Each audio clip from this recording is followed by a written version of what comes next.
very much sa ating napaka-sexy na MC. Kilala ko lang anak ni Dr. William. So, sa lahat po, sa pagpalang gabi po, ang pinaabot ko sa lahat, bawat isang mga kababayan ko dito sa Bindi. Una po, isang pagbati siyempre, una sa lahat ay sa ating nagilang Diyos sa Langit, sa ating mahal na patron, El Salvador del Mundo, at siyempre sa ating Mama Mary o Virgin Mary, na kung saan ay siya ang dahilan kung bakit tayo nandito ngayon, napistahin niya. So, pagsabi na tayo, meron tayong mga programs and activities alin natin para sa kanya. So, sa pagkakataong ito is binabati ko po ang mga organizers ng Grand Ballroom na ito na specifically sa mga hermanos and hermanas 2008, siyempre sa pamuna ng aking kaklase na walang iba kundi ang dalaga pa. Medyo sikitan tayo classmate. Napakapo natin ang kanilang chairperson, si Geraldine Villanueva. At sa lahat po na nandito, alam po nyo, napakapalag natin pagkat kung kanina masyado tayong blessed. Pero sa pagkakataong ito, sabi nga ng aking classmate, binigyan pa rin tayo ng pagkakataon upang medyo gumanda ang tanong. So, sa mga hermanos at hermanas, kayo ang nasasabi natin the men and woman behind the success of this evening. At binabati ko rin kayo sapagkat sa mga nakarang araw is napakaganda ng mga programs, projects, and activities na ginawa ninyo dito sa ating bayan.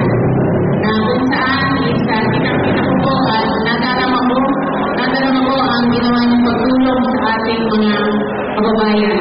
Sapagkat alam niyo, ito po rin ang isa sa mga priority projects na hinihingkod ang pagkakaroon ng medical missions, sports fest para sa mga kabataan, pwede din ang gift giving na kung saan is pinipilit na hinihingkod na ang social services ay may paabot natin sa ating mga kababayan na lulugin sa mga nangangailangan.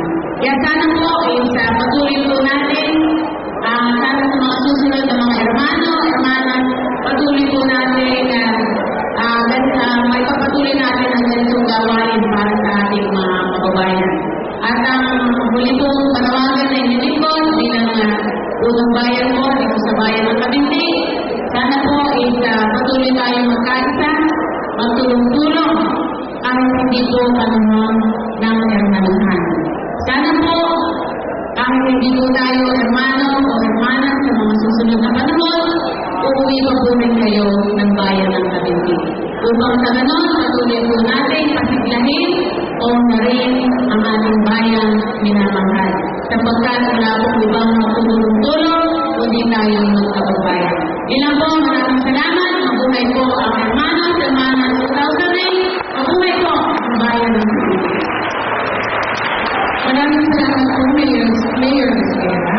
Ngayon naman ang ginagawa natin ang Vice Mayor ng Kabindi, si Mr. Wilmer the Speaker, upang iparating ang kanyang inspirational message.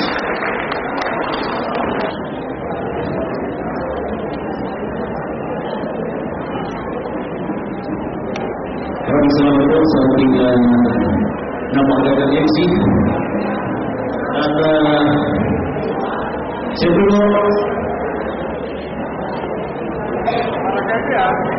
pinapagin ko ang mga isa na dito ng napakagandang napagpapalang gabi. Siyempre po una po ang mga bida-bida ngayon, aming mga hermanas, na tulad sa day, na talaga po naman halos nagsilap kung para po mapasaya ang Rose de Mayo sa kabila po ng mga bago po nila ay talaga po naman successful at napaganda nilang programa. Kaya bago, palapag po natin ang mga hermanos at hermanas po sa mundo pagdating. Kapag po ni Kapag po ako dahil naging bisita ko sila sa araw sa balay sa pasama ko. Kaya po nung bisita na ako maging candidate sa 2009, sabi ko parang nalubinan sila ko. Kaya po yung natanggi, sabi ko bakit ay magiging abang parang sasaya. Pero po nga, pinapatid po natin kung bayan, napapagsalita pa lamang na